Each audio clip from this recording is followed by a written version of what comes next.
Woo, here's a hot take on this week's episode. Daily habit or practice that you won't miss no matter what.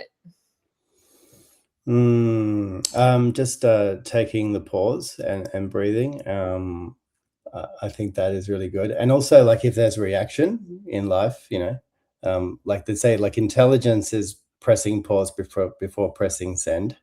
Like you might be in reaction, and then you'd be like, oh, like I say, if you're upset, write the letter to the person, but don't send it.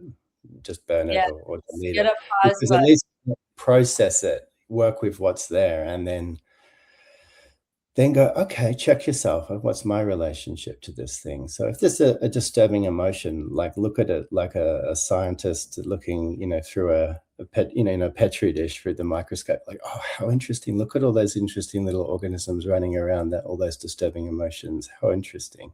Okay, what do we do with them? Level up, don't look back, let's go. Set the pace, watch me steal the show. Higher ground, yeah, I'm rising fast. This is my moment, it's built to last. Keep the focus, keep the drive. No slow motion, I'm alive. Power surging, can't deny.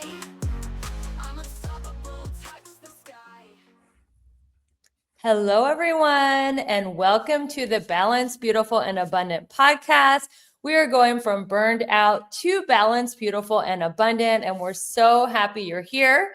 Today, I have a very special guest in the studio with me, all the way from Australia. Welcome to the show, Lawrence Ellyard.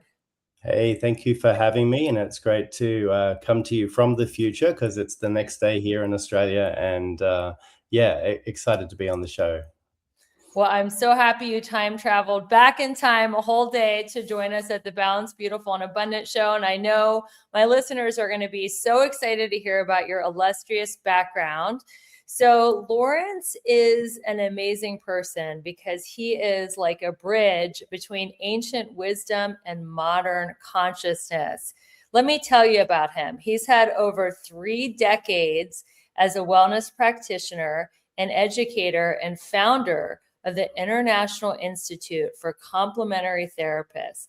Lawrence has dedicated his life to elevating natural healing, honoring ancient traditions, and expanding access to holistic healing. He is also the founder, innovator, and executive producer of The New Woo, an incredible documentary exploring the reawakening of spirituality, healing, and consciousness in the modern world. So let's dive right into your current project, because I know this is your passion project right now, and I'm sure it's going to be your legacy. I think it's going to be like the next secret. So the New Woo speaks to a reawakening. What is the deeper calling for humanity in this moment, and why do you call it a spiritual reawakening rather than a spiritual awakening? Yeah, well, I think we're really at a turning point in humanity. There's a real surge and increase in awareness around, wellness, health, and diving into spirituality. And look, I think part of that too is, we had the whole COVID pandemic. It was a time for introspection, a lot of people pivoting to offering wellness online, and how do we do that, and I guess that has opened up a lot of new ways of delivering, information and education. And yeah, so, being in this field for so long, I've just really noticed there's been it's almost like a tsunami wave that's coming, in terms of wellness. And yeah, the idea of the new woo is this concept that, it's ancient wisdom and knowledge that's been practiced in the East for thousands of years, and in different cultures. And what used to be considered, the woo woo about 10 years ago is now just called biohacking. It's called self-care. It's called mental health, right? It's just becoming like it's entering the mainstream. And that it's not about saying, okay, allopathic medicine's bad or we shouldn't do it, or it's us against them. It's actually like, how do those worlds collide?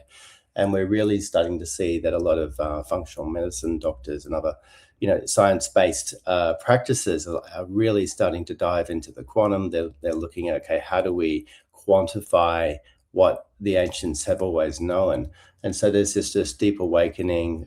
We've got together the world's best thought leaders. A lot of people actually who are in the movie The Secret are in the new Wu documentary that we're casting at the moment, and start filming in April this year. So yeah, it's a huge thing. It's a great collision of wisdom, a great collision of thought leaders and minds that are all about wellness and turning people's consciousness on, and in a way that supports their wellness and health, and to make the world a better place, right? So that's really the goal, I guess. For me, an amazing result was, if we have 100 million eyeballs on this thing, and we have all these people going, oh, I didn't realize I could do XYZ, to better my health, or to increase well-being, and make my family healthier and so forth. That is an amazing result if that's the case. And yeah, there's a book, there's all sorts of stuff. So yeah, there's a lot cooking,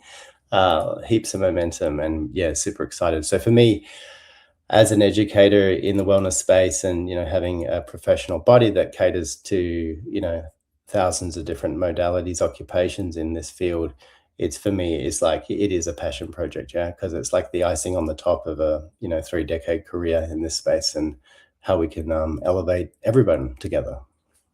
Beautiful.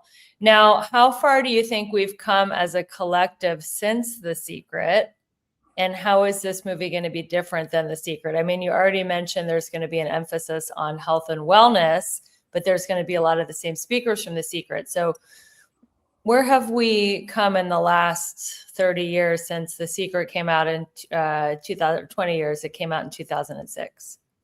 Yeah. I think there's been a greater awareness of different therapies. So we've also come a long way with technology related to wellness, different devices and different ways to understand.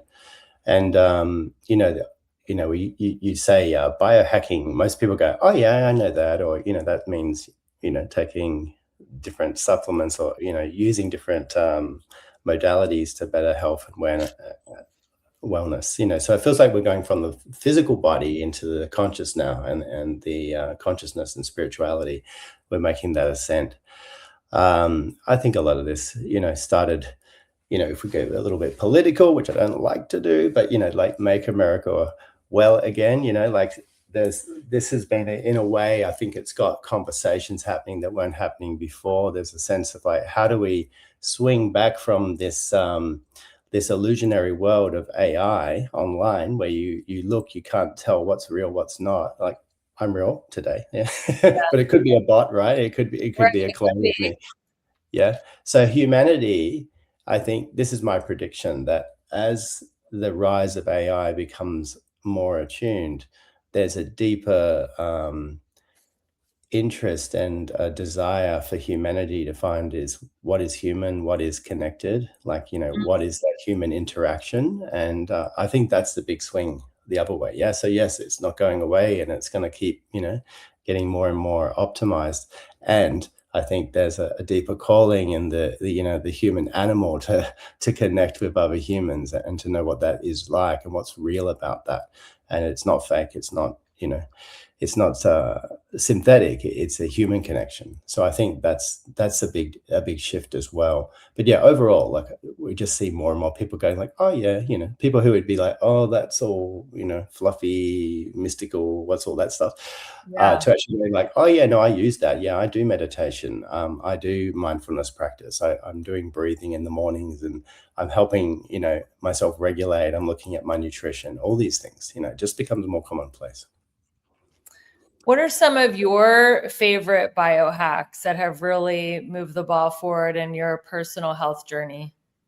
Yeah, look, I'm very interested in all this, and how to probably the biggest thing for me is and what I've noticed a big shift in is about optimal sleep, and just getting really great sleep, and that's just using different teas, different formulas.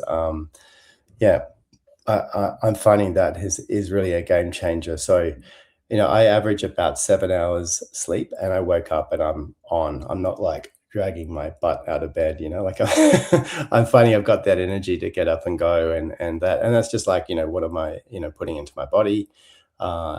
Also, red light therapy, also blue light blocking, EMF, different technologies. Got this on here, which is like, EMF blocker and stuff like that. So there's lots of different things that we can do. And that's what I'm saying, that these incredible tools are available to us now. And they're not just like, wishful thinking, hope it works. It's actually quantified, verified, peer reviewed. These things actually work. It's like, what a game changer. And we didn't have this stuff, or we might have had it, but we didn't have it verified. Yeah. So it was all a bit like, well, I'll wear this device, or I'll take this thing, and I feel like I feel better. I don't know the science, right? So it's about making yesterday's woo today's medicine. It's about having the worlds of wellness and woo collide with traditional medicine, and seeing how That's we your tagline. We're the Please. worlds of wellness and woo collide. Yeah. And so we're bringing the who's who of the woo in one place, right? Oh my God. I'm writing that down. We're the worlds of wellness and woo collide. I love that. So tell us about the teas and the things that help you sleep better. Because I am waking up in the middle of the night and needing to listen to like a guided meditation to fall back asleep. So anything that you would recommend for all the people listening who are having a hard time staying asleep or falling asleep? Yeah, I mean, look, and again, it depends on availability and which state you're in. But I'd also recommend CBD, THC oil, like indica, so like a relaxant type within the right quantities. You don't want to wake up high. So it's all about what's specific for your body system. And any of these recommendations, like it's very bespoke. It's unique. So it's not a one size fits all, right? You got to see. We're not giving medical advice. If you're listening, this is just what he personally uses. But yeah, this is not a medical show. We're not doctors or anything like that. So exactly. So this is let's spill the tea, so to speak. What is the tea, and what are some of the products that you're taking that are helping you stay asleep? Yeah, and so that's the medical disclaimer out of the way. So exactly. And again, I'm not sure what the availability of this. There's a particular bush. It's called gingerlin tea, and again, I can provide some details in the show notes and stuff for anyone who wants to look at it. But it's in Arnhem Land, which is in the northwest of Australia, and it's the Aboriginal people used to brew this tea and take it as a relaxant and as a sleep. So it's called dreaming tea. And you drink this tea and you have crazy, like awesome dreams, right? So it gets you in a very deep state, and it keeps you there for a good 6 hours. So I take that, and then I also combine that with blue lotus flower tea. And again, don't take too much, because it actually can, you can actually start to hallucinate on it if you had high volumes of it. But at the right dosage and level, it gets you into more of a deeper, relaxing state. Combine that with CBD, THC oil, not too much. Again, working the doses for your body. I sleep like a baby, and not a cranky baby, a happy baby. Yeah. That is so great. So you've always been a big thinker. I mean, you took the wellness profession, and you're the founder of the International Institute for Complementary Therapists, which is, I mean, how many thousands of practitioners are in that organization? Yeah, tens of thousands, and we cover over 1,400 different wellness occupations. So if you can think of it, we cover it. And so we're the largest professional body for modalities in the world. And it really started out as just, one or two modalities. It quickly grew to about 50 modalities, and then we went up to like 1,000, and now we're up, 1,400 plus modalities. So we help anyone who's like a wellness professional. Like, we're really, you could say, in the business of credibility. So we provide a global accreditation for anybody in the wellness industry who are looking to get, that verified, stamp of approval. You get a certificate that you can hang on the wall. It's like if I went to a doctor's office, and when I see, the Royal Academy of Medicine, with their name on the wall, it's a glance, but in the unconscious, it's like, oh, this guy knows his stuff, right? So if I'm a massage therapist or a coach or something like that, and I, go to the person's practice and I see the certificate of accreditation on the wall, then, there's a sense of like, I've made the right choice. So I guess that's what we do. We help create that credibility for the individual practitioners, and we also do accreditation for people providing education, the people who are producing the therapists, like schools and colleges who are helping to provide education to wellness professionals. So yeah, this is what we've been doing for a very long time now, and it's a great success, and has so much support for the industry. So yeah, and I do this because that's how I started out. I was a therapist and educator, and I was What did like, you start out doing? What was your modality that you practiced or treated people with? well, there's the more conventional, and then there's the woo-woo. So Okay, what did you start off at? yeah, so I did my master's in transpersonal psychology and counseling. So it was like doing counseling work with people. And I also have a long-standing background in martial arts and energy work, healing work, stuff like that. So, Reiki, uh, stuff in the shamanic traditional indigenous traditions, from Australia, from North America, and meditation instruction and things like that. So yeah, I've been a lifelong meditator, and particularly in the Tibetan Buddhist tradition and in the Advaita Vedanta traditions from India. And so yeah, I was doing counseling with people, I was doing healing sessions, energy work, trauma-based work, with clients, and then running groups, and then running various circles and all that. So yeah, it's a real mix of things. So yeah, big woo-woo candidate myself. Like first You teach what you know, right? You were the first woo to hop on the bus. Now the world has caught up with you. Oh, there's a hell of a lot of woo behind me. Like you ride on the back of giants, and there's so many incredible people and pioneers and thought leaders in this space, who have been the inspiration, who have paved the way. And some of them are with us, some of them are no longer with us. Yeah. And some of them are, in the 80s now, absolute veterans in this space, but they're still out there, making change in the world. So yeah, I mean, anything I share is because of my teachers, and I was very fortunate from a young age to have amazing mentors and teachers, and privileged to spend time with very enlightened and awakened masters. So I just feel it was very guided, my whole upbringing, and yeah, just lucky. But I wasn't sitting on my hands at home. I was out there connecting and making it happen, right? So there's this idea that if we want to create positive change, it's not enough just to go making wishes and prayers, and that's certainly a great place to start. But then we have to go, okay, I'm going to actively, get out and make those bridges and those connections to those teachers. And then, so it's this whole idea that you meet spirit or the universe halfway, yeah, or God, whatever you want to call it, right? We're going to hold that thought because we have to go to a commercial break. But when we come back, I want to talk about some of these great spiritual paths and some of the truths that you've been studying and, that have shaped your life. So thank you everybody for listening to the Balanced, Beautiful, and Abundant podcast. We're going to cut to a quick commercial, and we're going to come back with some serious spiritual truths. So don't go anywhere. We'll be right back. Do you remember slumber parties as a kid? Wearing pajamas, laughing until midnight, eating delicious food, and feeling completely free before the bills, the responsibilities, and the pressure of adult life.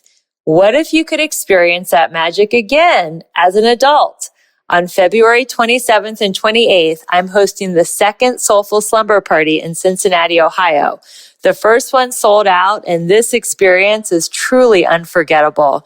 You'll receive luxury silk pajamas, a night at a beautiful hotel, a sacred cacao ceremony, a gentle yoga session, a professional photo shoot, my signature 7 Pillars of Abundance workshop, and an elegant dinner party with an incredible group of like-minded women. This is your chance to reconnect with your joy, your vision, and yourself. If you feel called, apply through the link in the show notes. I'll see you at the slumber party. Hey there, it's Rebecca, your magnetic abundance mentor. Let me ask you something. Are you feeling stuck, burned out, or like life just isn't as juicy as you know it can be? If you're nodding right along, it's time for a breakthrough. My coaching program is designed to help you align your life in all 7 pillars of abundance: spiritual, physical, emotional, romantic, mental, social, and financial, so you can finally live that big, bold, sexy, and adventurous life you deserve. And here's the best part. I'm inviting you to schedule a breakthrough call with me. No pressure, no sales gimmicks, just a genuine chance to experience my coaching firsthand and get crystal clear on what is next for you. Because your best life is not a someday thing, it's a right now thing. So click the link in the show notes to book your breakthrough call and let's start making magic together. Your next level is calling you. This podcast review is from Bring It On, and she says that the Balanced, Beautiful, and Abundant show is amazing and inspiring. She goes on to say, I believe this show is a place where women can come and really learn and grow. Rebecca creates a strong and safe space for women to share and be vulnerable. I highly recommend this podcast. Thank you so much, and it is absolutely a safe place for all women to come and learn. Thanks for being a great listener. Don't look back, let's go. Set the pace, watch me steal the show. Higher ground, Right back. I'm rising fast. This is my moment, it's built to last. Welcome back to the Balanced, Beautiful, and Abundant podcast. So, Lawrence, you have studied and walked so many spiritual paths with, as you so humbly said, great teachers. You said you stand on the shoulder of giants. What is the most, or one of the most, I'm sure it's hard to pick one, profound spiritual truth you've discovered along your journey with these spiritual teachers? Yeah, I think if I'm leaning probably more into the Tibetan Buddhist teachings and initiations I received over many years, and like I said, just had the privilege to travel with some of my teachers and spend a lot of time in practice.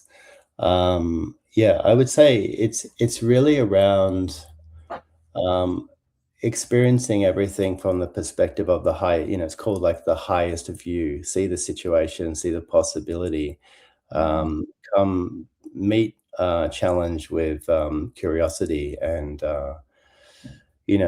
go to the edges that feel uncomfortable and go to the edges that make you feel joyful. Like both places are learning. So I think it's like bringing the highest view, the highest joy, awareness, possibility into any situation. And if there's a challenge, like if life throws stuff at you, which it does, right? You go like, oh wow, what a gift, how interesting. Like, oh, what can I learn here? What can I discover?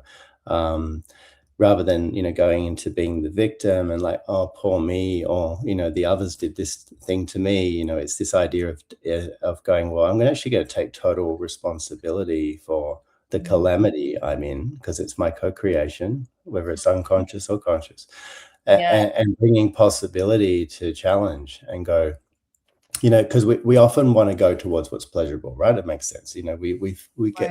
We get stroked. We're like, oh yes, more please. If someone hits us, we're like, oh, get away. And of course, in a practical sense, if someone's being abusive, whatever, of course, it's your God-given right not to take that and to secure yourself. But if something's showing up that's challenging, or there's a difficult, I kind of call them like just difficult customers that come towards you in life, right? And it's like, well, okay, what's the gift here, and what can I do to, see the good in the situation? And it might be that someone's like really awful, right? And they are, right? Because they're disturbed, they're upset, or they've got their own traumas or whatever, and they're trying to see the world through their lens, right? And everyone has their lens to see reality. But even if someone was like the most awful person, then, it would be like, bring compassion, like, oh my God, they have to be with themselves all the time. I only spend a few minutes a day. That must be so hard for them, right? So even like that, or, you can't find any good qualities, but they have really nice shoes, and you think, oh, they've got such great shoes, right? So like even just the smallest things, my teacher would always be like, just try to find, just even if it's the tiniest goodwill or hope or joy or something that's beneficial about the difficult person, you know. Yeah. And then what's the reflection with me? Okay, where am I difficult? Where am I stubborn? Where am I arrogant or restless or whatever it is, So again, that's like leaning towards the thing that is challenging rather than try to run away from it, like gain relationship to the obstacle, and then you liberate your relationship to it, just by doing that. It's incredibly profound. But we tend to run away from what's hard, right? Or we shy away, or we try to destroy it, right? We try to bash our way through, and it's like, hey, that doesn't work either, So Can you give yeah. us an example from your life that you had a challenging time or a frustrating person and how you reframed it using this teaching? Yeah, well, I would say, I've had some exotic relationships in the past. That's the best way to put it. Like it was, challenging people, and also knowing that sometimes, like in relationships, it has its natural course, and then you need Right. to like find your boundary, step away, give it space, and then work with what's there. And then obviously try to find what are the good threads, and work towards a great resolution. So I think it's the philosophy of like finding the win, like the win-win, like they get something, I get something, everyone walks away, it's like doing a deal, it's not a win-lose, it's a win-win. And yeah, so I feel like, I've had lots of great life lessons. And when I have taken full responsibility for my part, Mhm. then then I can start where I am. Yeah, so I'm not in this place of some sort of fantasy that I wasn't somehow responsible, yeah, so I find that absolute accountability, responsibility, and ownership for the challenges and the gift that lies within is where you can start. Yeah, if you are in this space of like it was the others, it wasn't me, and I try to divert the responsibility, then of course I'm in this focal point of deficit. Yeah, it's continuing, like, okay, there's problems. So my Buddhist teacher just said, if you focus on yourself and your own problems, guess what you get more of? Problems. More problems, right?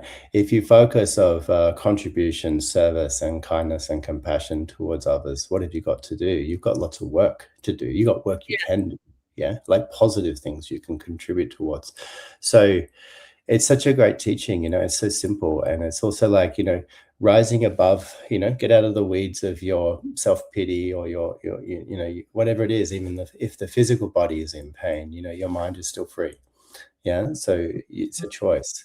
And step up, like, you can be in the storm of life and there's wind and rain and, trees are flying, and if you rise up above the clouds, the sun is shining and, there's the beautiful view and there's serenity, but it's like the choice is like, how do I show up in life? How do I show up with calamity and go, thank you, what a gift? Yeah. Or do I go, oh, run? Like they're both choices, right? Yeah. So, It's and like going from victim to victor, or getting out of the blame and shame and taking full responsibility for everything that happens to you. exactly. And then that you bring towards you a life of freedom by doing. That's where the freedom is. Yeah, that's where the freedom lives, and the freedom Yeah, lives in the challenge too. exactly. So Yeah. this is a show about going from burned out to balanced, beautiful, and abundant. Mhm. Many people who listen to this show are energetically exhausted because they're high achieving midlife women. Yeah. How do we serve others without abandoning ourselves? And I'm asking you this because you're serving tens of thousands of people all the time. Yeah, so in all of that is the pause, the breath, Yeah. the carving out time for oneself, and to do things that support you to automatically find a flow state. So I would always say that anything that's one side is out of balance, right? So we're looking at balance.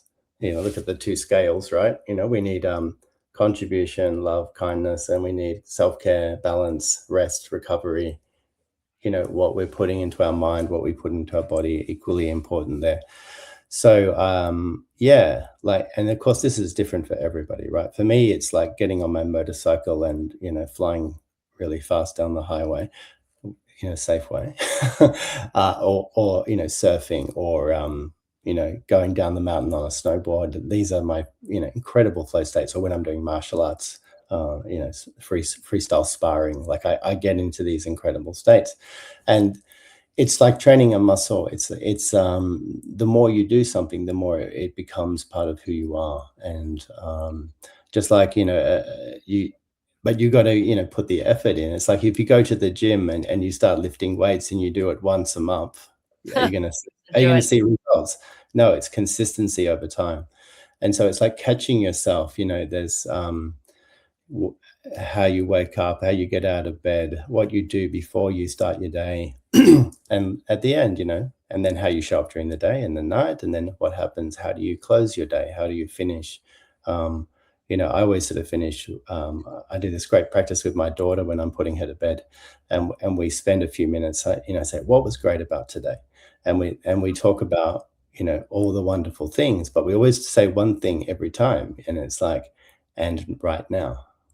Yeah. What's great about today, right now? Because actually that's where the moment happens, right? It's not in the past, it's not in the future. It's always here, and it's gone in a moment. So I think acknowledging the joy in the present moment is the incredible gift. That's why they call it the present, right? And that's stolen from Kung Fu Panda. I didn't make that one. Master Oogway from the Kung Fu Panda. But yeah, no, it is true though. Yeah, the gift is the present moment. And so bringing presence into how you show up, and putting the phone away, creating the spaciousness, taking the deep breath, put your feet in the earth. We're human animals. We're not meant to be in this intense field all the time. It's like, how do you ground? How do you find your happy place in nature? What is that? And you say to some people, go for a hike if you can, or find a place, even if it's just a small area in the back of your house or something, like a quiet place, or whatever it is, So I think there's always a possibility. It's like you make good of what you have, and then you dream into the reality you wish to become, and then the universe catches up and it collides, and then you start to become that. Yeah. So it all comes from this incredible gift of our vision, of our possibility. And if we just support and hold that and cherish it like a newborn, and we raise it, then we start to flourish into that being. That's the gift. And it's like, wow, so many people miss it because they're so busy, on the treadmill. If I get this thing done, then I'll be happy. Or once I hit this milestone, then I'll be happy. Well, happy is right here. It's happening right now. Like, it's right there in front of us, and you just got to, get the sleep out of your eyes and go, oh, there it is.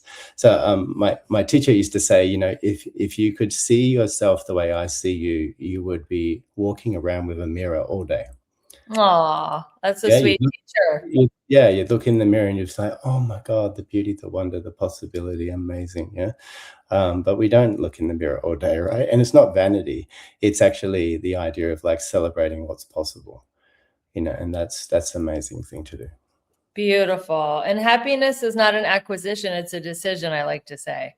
We want to put happiness out there. Like, I'll be happy when I graduate, when I get married, when I have a kid, when I live in a certain house, when I take a vacation. It's like you're putting your happiness out there. Happiness is an internal decision. You can be happy no matter what. Yeah, one day when, right? Well, that's always one day away, right? It's never here, now and here. So, what if one day is today? Exactly. So we're going to cut again to a very quick commercial. Everyone, thank you so much for listening to the Balanced, Beautiful, and Abundant show. We'll be right back.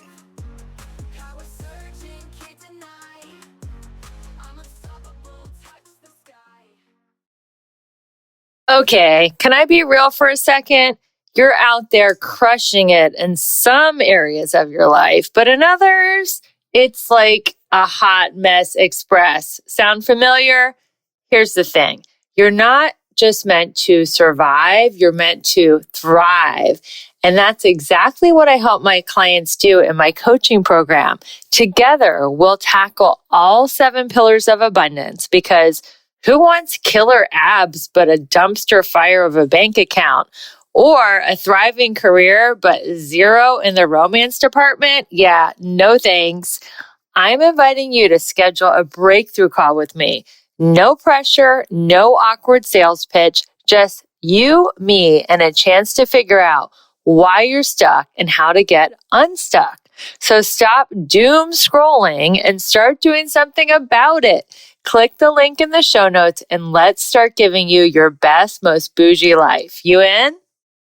I want to share something personal that has truly changed how I feel in my body. Like so many women, I was eating healthy, working out, and doing all the right things, but still my metabolism felt slower. I was holding on to belly fat, craving sweets, and my energy wasn't consistent. That's when I started using the Ever Balance and GBX Slim to Fit Duo. What I noticed from these 2 supplements was incredible. My belly fat started to release, my cravings for sugar went way down, and I had a steady, consistent energy flow throughout the day. I didn't feel like I was fighting my body anymore. It finally felt like my body was supporting me. This duo works at the hormonal and metabolic level, which is especially important for women in midlife. I feel more confident, energized, and more like myself again. If you're ready to support your metabolism and step into your most vibrant, magnetic self, go to the link in the show notes to grab your discount. Don't look back, let's go. Set the pace, watch me steal the show. Higher ground, yeah, I'm rising fast. Show. We'll be right back. This is my moment, it's built to last. All right. What role, Lawrence, does devotion rather than hustle play in building a meaningful and lasting business? Because you have built this humongous global international institute for complementary therapists, 14 modalities, thousands and thousands of certified practitioners. What does devotion rather than hustle play in building a business like this? Yeah, so I mean, I would describe, hustle as just, the the basic things that one has to get on with, right? There's all the structure, it's the strategy, it's all the things that you need to do to make that into reality. The devotion is about the spirit you bring to the hustle, and it's the spirit you bring to yourself, and the wish to uh, enrich and support others on the journey. So again, it's the orientation away from self, but more towards devotion and contribution to others. So we, Beautiful. yeah, and we all do it, right? We all have this like, oh, what's in it for me? Or hang on, what am I getting out of this deal? And Yeah. yes, that's present, and that's also practical, because we've got to keep the lights on and pay the bills, and we've got to do what we've got to do in life, right? But we also have a choice around, going to this place of devotion towards cherishing others. And when we do that, we have, it's like putting your foot on the accelerator on the car. Yeah. We go faster through life because we're not self-centered, self-orientated. And it's not about being a martyr and like, it's the complete opposite of that. Actually, it's about, having surplus to meet life. And I think when we have surplus, that we have more to give. And when we balance that with looking after ourselves and time for reflection and filling our own cup as well. Yeah. So, they have the whole, I'm on planes all the time, and, there's always like, be sure to put your oxygen on before you help someone else. Right. It's pretty good advice, right? So I'd say, yeah, put yours on and, look after others as well. But of course, if you don't look after yourself, if you are in absolute deficit, that's like saying, well, I really need oxygen, but I just got to get that one more email done, or I've got to get that one more thing done, yeah. And then it's like, oh, hang on, you died, yeah. So, like, yeah, that all the interviews they do of people who are, on their deathbed, and they're like, no one ever said, oh, I wish I worked more, I wish I had more meetings, I wish I had, more appointments. They're like, I wish I spent more time with friends. I wish I did things that for myself. I wish I told the person I loved them more, or whatever it was, right? I had more time with my children. It's not like that we go, oh, I wish I had more appointments, or I wish I got an extra 100 emails done today. Like, come on, you know, yes.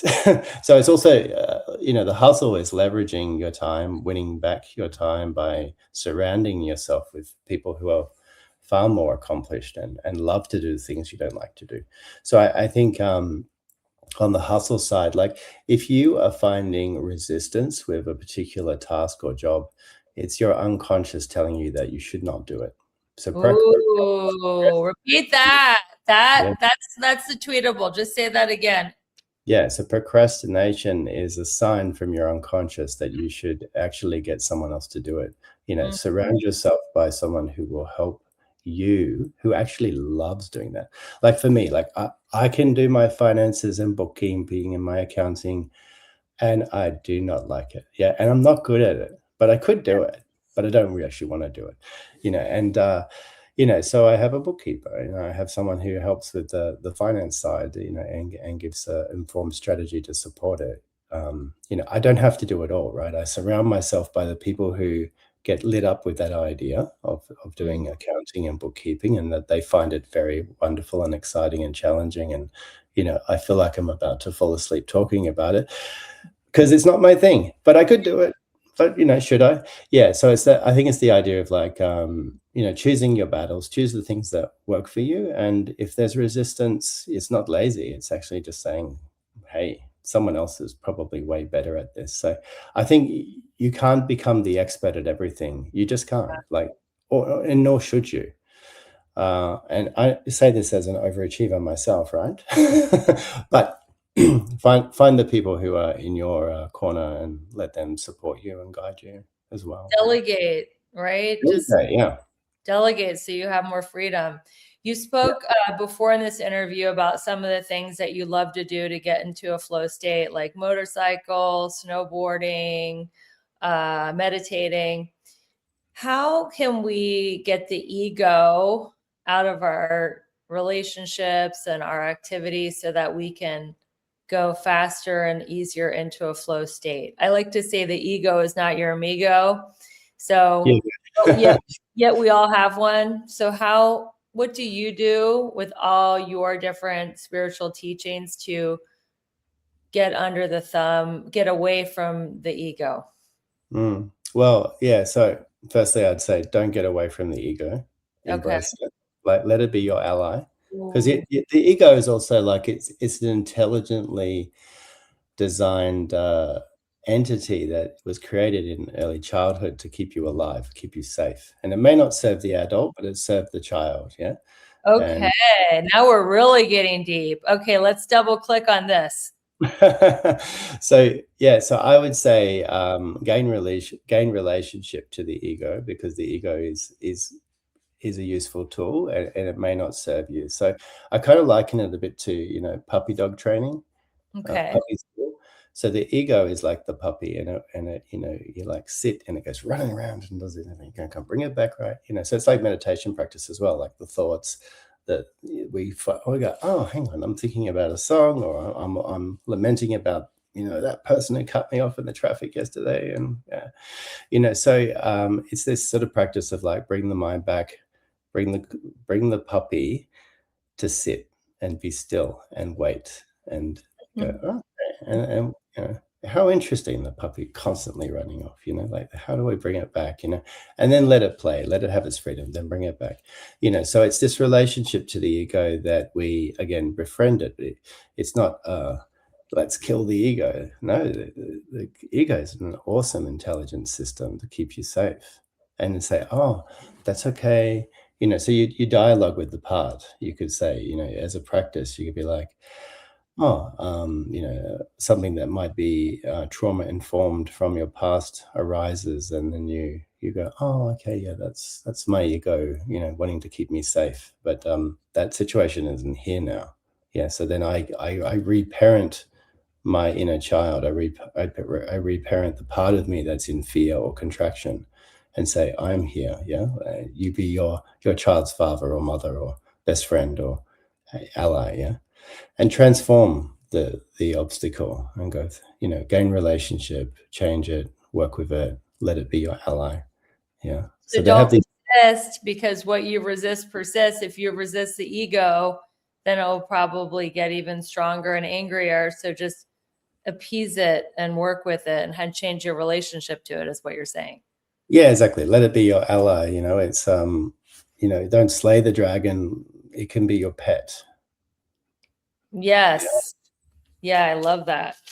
Yeah. Okay, so what is the inner shift you hope people who watch the new Woo experience? Yeah, I think an idea that there's possibility, that one doesn't have to be stuck. One can connect with different practices or healing methods or human optimizations or techniques that can help us to navigate life more completely. So that would be a good outcome. I think people see that and they go, oh, I didn't realize I could do X, Y, Z for my mental health or so that I could see things in a new light, in a new way of being. So yeah, I kind of see it as a bit of a resource kit or a toolkit, and then you're faced with a particular job or situation in life and you go, oh, I'll grab that tool and that'll do the job. Yeah, there's always a tool for everything, right? And we don't need them all the time, but it's good to know what's possible, what's out there. So I think all the incredible thought leaders we're bringing together for this film will be showcasing the tools, right? And then it's like, okay, well, that's the thing I need, life's a bit like a all-you-can-eat buffet, it's like a salad bar or whatever, right? And you're not going to want to eat everything, and you can't, right? But you want to try a bit of this, try a bit of that, and you go, I'm going back for seconds for that one. I really like that thing. Yeah. So the smorgasbord of spiritual teachings and practices and people who are thought leaders in this space, they're going to be, on display, and you go, okay, yeah, I want to try this thing, I resonate well with that. So it's this idea that we will have a certain sympathetic resonance towards the things that will support us, and the universe is always giving us clues. It's like going, oh, here, there's this, so anyone listening to this, it's like, well, you're here for a reason, right? Yes. Like, we want to get a bit woo-woo. Mm-hmm. The universe conspired for you to listen to this right now, to listen to what I'm saying, and being connected to this show, that is for a reason. And then you use your discriminating wisdom. You say, okay, does that feel right? Do I want to connect with that? And then you can explore further. And if not, also great. Like I really don't mind. It's not personal. It's not about me at all. So it's just facilitating connection, opportunities to better ourselves, and I think that's the outcome. All right. Well, now we're going to do rapid fire. Are you ready? All right. I'll put my armor on and my crash helmet. Yeah. All right, let's go. So, what is a word that describes the current collective awakening? I would say sympathetic resonance. What does that mean? It just means that something turns you on, and then you're in proximity to others that are on the same frequency. So if I have two guitars that are tuned, and I strum the G string or whichever string or a chord on the other guitar, the same frequency will start to vibrate. Yeah. So that's sympathetic resonance on a very practical level. On a spiritual, emotional level, if I'm vibrating on a frequency of generosity or joy, for example, like, classic example, someone starts cracking up laughing in a group, and what happens? Everybody laughs. Everyone starts laughing, or there might be someone who's really disturbed. Right. So it's one or the other. So there's sympathetic resonance when we all laugh together, and the ones that are not sympathetically, resonantly aligned, is that even a word? They don't laugh, they're disturbed. It's a different frequency. Yeah. So getting back to your question, I think it's this idea that like attracts like. As we put something into the world, then we'll automatically start to attract. And that's going back to one of your first questions from The Secret. The secret was all around like manifestation. What are we creating? And that's obviously alive in this film, but it's also like, what are the practical optimizations? How do we integrate this with health and wellness, and what therapies we could explore? So I didn't answer that question. I just remembered from before, but it's this, that's the bridge, right? It's like traditional ways of healing and consciousness and psychology. And it's like, what are the spiritual practices that support it? Love it. All right. The spiritual practice that shaped you the most. Gosh, lots of them. I think, I mean, there's so many, but I think probably the one that stands out most is really around mindfulness practice and bringing the awareness into every moment. So I'd say presence is probably one of the biggest grounding pillars in my life, and I lose presence all the time. But I also keep working on it, right? So I have it as like a core value of mine, presence, because if I'm present, I don't miss the moment and I get to experience life I like versus to say, don't be perfect. Don't be perfect. Be present. Yeah, for sure. Yeah. A daily habit. There's imperfection with a lack of presence, right? And there's perfection with it. Yeah. Yes, perfectionism is a lack of presence because you're like putting everything out again outside of you. And what is perfection, right? A daily habit. It's our own definition, actually. That's what perfection is, right? And it might be a false construct. So we should check. You're going to have to come back on part 2 because we're almost done with the podcast and we keep opening great topics.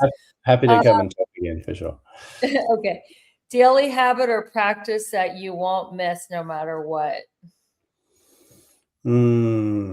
Just taking the pause and breathing. I think that is really good. And also, like, if there's reaction in life, like they say, like intelligence is pressing pause before pressing send.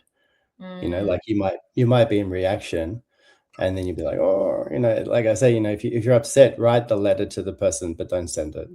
Just burn it or delete it. Because at least process it, work with what's there, and then go, okay, check yourself. What's my relationship to this thing? So if there's a disturbing emotion, like look at it like a scientist looking, through a petri dish through the microscope, like, oh, how interesting. Look at all those interesting little organisms running around, all those disturbing emotions. How interesting. Okay, what do we do with them? Like not like, oh, they're bad or they're wrong or I'm wrong or that it's bad. Just go like curiosity. How interesting. Look at me, I'm getting upset. Oh, look at me, I'm agitated. What's that about? Yeah. Rather than go, oh, make it wrong or they're wrong or whatever. Like, that doesn't help.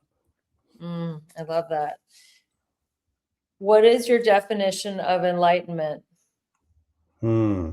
I'd say actually a constant state of total joy and emptiness and bliss arising and falling in every moment. One teacher I spent some time with, I asked him, because this guy is completely awake, right? From my experience.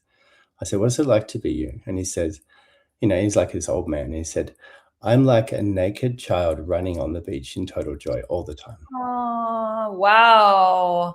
And I was just like, yeah, that's what, and that is how he is all the time, right? Yes, he's got his clothes on, he's an old man, but in his mind, he's just in state of ecstatic joy, exploding into joy and again and again and again, like wonder. So I think the people who are truly awake are in this constant state of wonder, like a child. Like, oh, what's that? Oh, wow. Like amazing, So they're in this state of amazement and joy, spontaneous, like amazing, and that's so beautiful. Children demonstrate it all the time, actually. I go like, oh, thank you, my great teacher, my child, right? Wow, thank you. What a gift. Amazing. Yeah. And dogs have it too. Totally, right? Yeah. Well, Annie. They're in wonder. Yeah. Dogs are my spiritual teachers. Yeah. A teaching or mantra that you return to again and again, and that's the last question. I would say a mantra would be yes. Yes, just keep saying yes and surrendering. Yeah, yes, surrender, yes, surrender, yes, surrender. Because if we're constantly like, no, push back, we're not getting the lesson. So yes to doesn't mean don't have boundaries, but it's like yes to the inquiry of what arises in consciousness, and then go, how do I lean in? What's my relationship? And then go, okay, what can I do? And what's my contribution? Yeah, rather than the poor me and it was the others. We're sitting in a bed of thorns and we're like, oh, these thorns are so painful and it's so horrible. And look, everyone, I'm in the thorns. Get off your ass. Get out of the thorns. It's your choice. Or ask for help if you need to lift up, But you're the one who put yourself in there, So instead of looking around going, oh, who put me here? Oh, hang on, that was me, right? So responsibility, and take the chance to lean in and support yourself. And then you have surplus to help others too. Beautiful. Well, we're all going to want to watch the new Woo. So where can we see the movie and how can people stay in touch with you, Lawrence? Yeah, well, we're in casting, so it's not done yet. But yeah, we'll be releasing the film in 2027. So yeah, but probably the best way to stay connected with me would be on lawrenceellyard.com. And I think you might have that in the notes or something. You can provide that link. You can find me on Instagram, Lawrence_Ellyard. And yeah, anything related to the project or what I'm up to usually ends up there, or on the webpage. So I think there's probably some good protocols. And I guess any wellness professionals that are looking for a global accreditation, they would go to myiict.com, which is the acronym for the professional accreditation body that I run. So yeah, I mean, like I said, we'll probably put those in the notes for anyone, and links can go out. But yeah, happy to support and share that knowledge and that wisdom out into the world. And yeah, it's been absolutely a joy to do the show with you. So thanks for giving me the invitation and the privilege to be here. Thank you, Lawrence. And thank you, listeners, for going on the journey with me that you can achieve success in life through alignment, not the hustle and grind. Please share this episode with a friend. Don't forget to rate, review, and subscribe. And until we meet again, keep your vibe high and magnetize. Bye, everyone.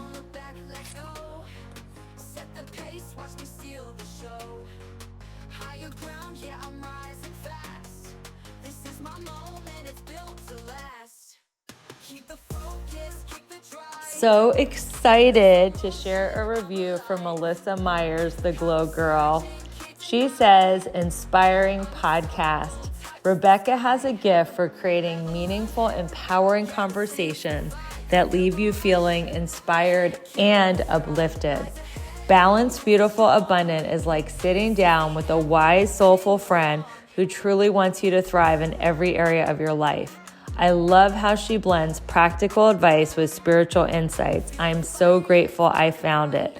Well, Melissa, we're so grateful that you found us, and we can't wait to find out how you are glowing and growing by using this podcast as a tool. And everybody who's listening and sharing, thank you so much for your support. And it's such a joy to be on this journey with you.